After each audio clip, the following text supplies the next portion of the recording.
I'm Annie Botticelli, and this is the Storyteller Forecast for Capricorn for October 2015.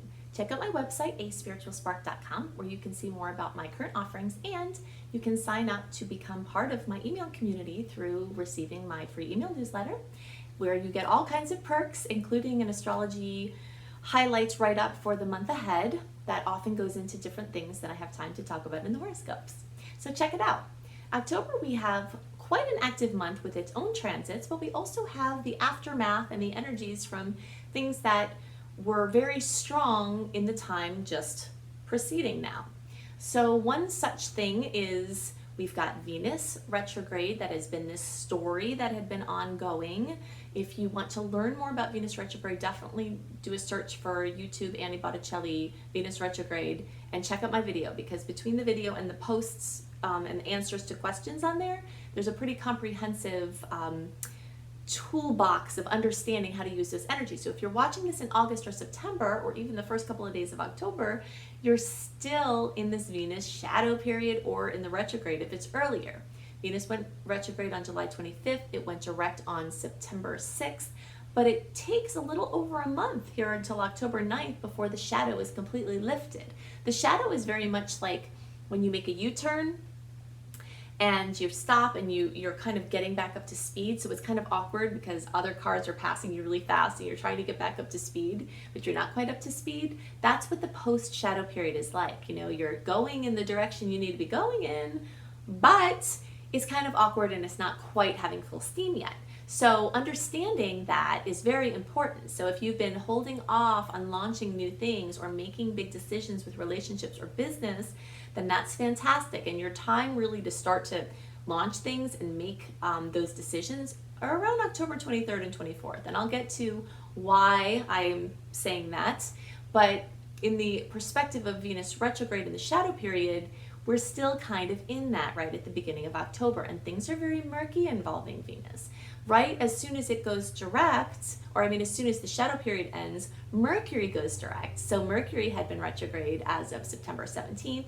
The shadow period for Mercury retrograde started at the end of August 29th. Mercury went retrograde September 17th and then goes direct on October 9th. So often people will say, okay, well, I'm going to do everything on October 10th then, right? Because it's retrograde, the Venus shadow period is past. I don't advise that, because similar to how when you make a U-turn, there's that little bit of time that there's that extra awkwardness. That's what the period of time right after something goes direct is like. It's just very awkward, and it's not the time to blaze forward. And besides that, we have some other aspects with Venus. So Venus has kind of come off of this going backwards, going back over things, and now we gets free of its shadow period, and it goes right into a challenging aspect with Saturn, which brings reality checks. And then it goes on, that happens on October 10th. And then October 16th, Venus goes into an opposition with Neptune. Oppositions and squares are challenging aspects, so it often brings challenges that come with the energies of the signs and the planets that are connecting.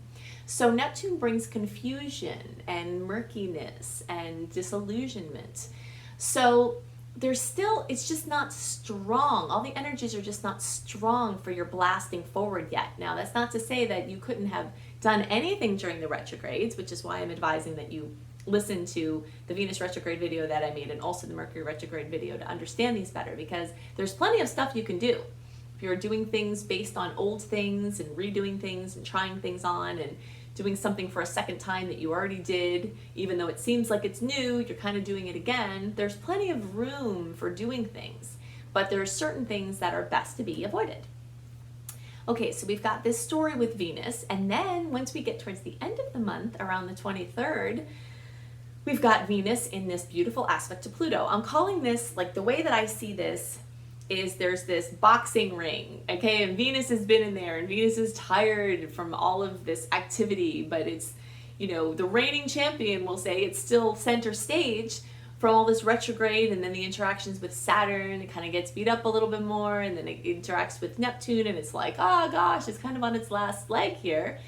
And then all of a sudden, Pluto comes in and Venus makes this beautiful trine to Pluto, which is the best aspect. And it's like Venus is flirting with this big powerhouse and making him act in his best behavior. you know, on his best behavior. That's what these beautiful aspects are like. And that's how I think of Venus when it's in a nice aspect. It's something that's like she's flirting with whoever it is and making them be on their best behavior. So that happens on the 23rd, and Pluto is a powerhouse of transformation and support. And then on October 25th, Venus makes a conjunction with Jupiter. This is super magical. Jupiter rules expansion and growth, and actually Jupiter in the energy of Sag is quite important for Capricorn in this period of time, which I'm going to get to here in a minute. So Venus and Jupiter coming together is like the expansion of love and beauty and money, you know, so it's kind of ending off on this beautiful note after this really rugged journey that Venus has taken. But that energy really coincides with everything else falling into place to blaze forward. Now, one little thing to consider is that Mercury is opposing Uranus during that same period of time, October 25th. And Uranus brings jolts.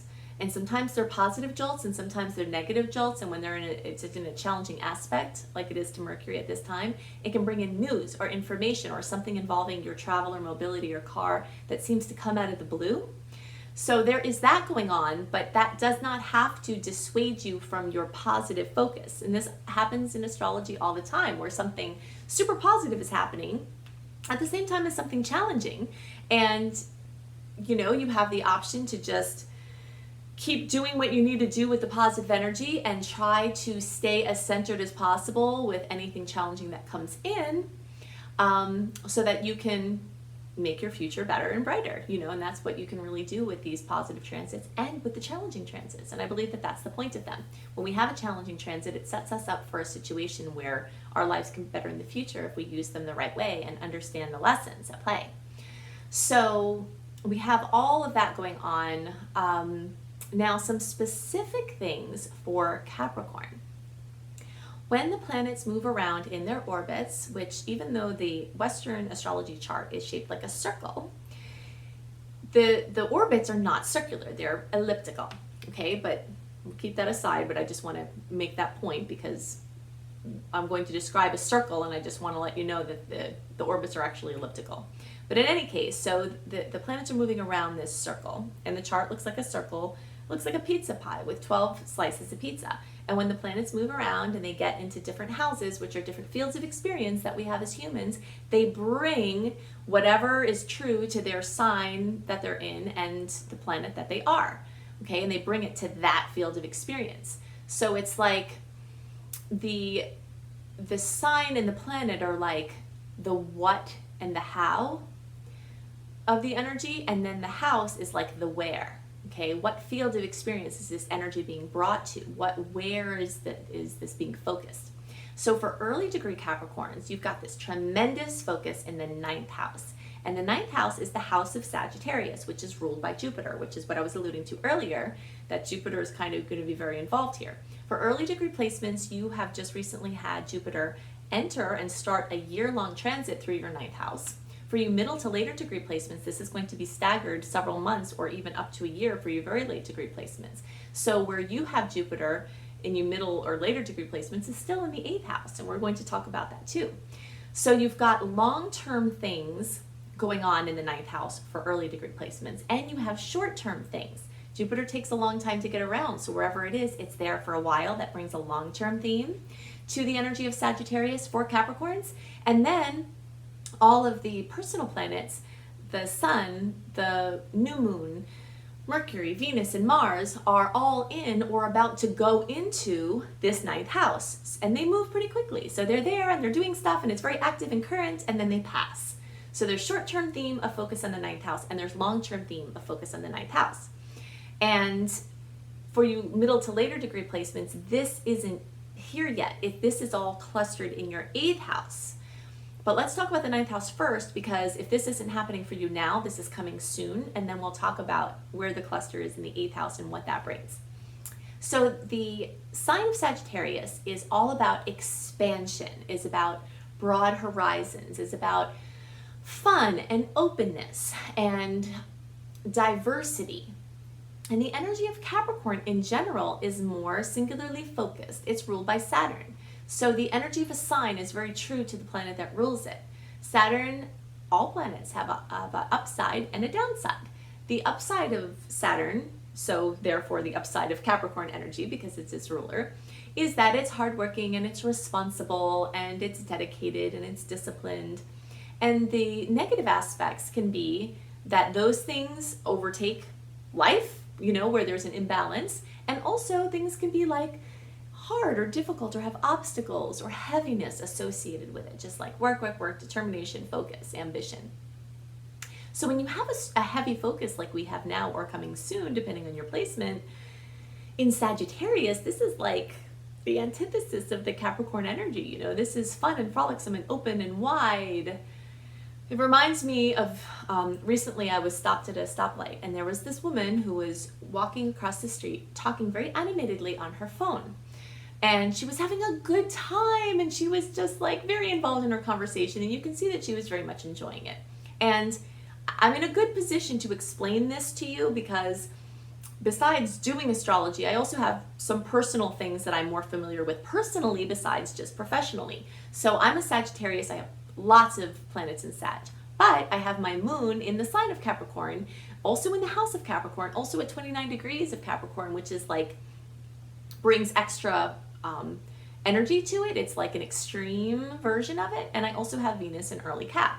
So I've got some very strong Capricorn placements in my chart. And as I was watching this, it made me think of this energy between Capricorn and Sagittarius. So my Sag side was watching this scene thinking, "Aw, she's having such a good time. I wonder what she's talking about. And wow, her energy field is just open, and she's just, really excited and positive."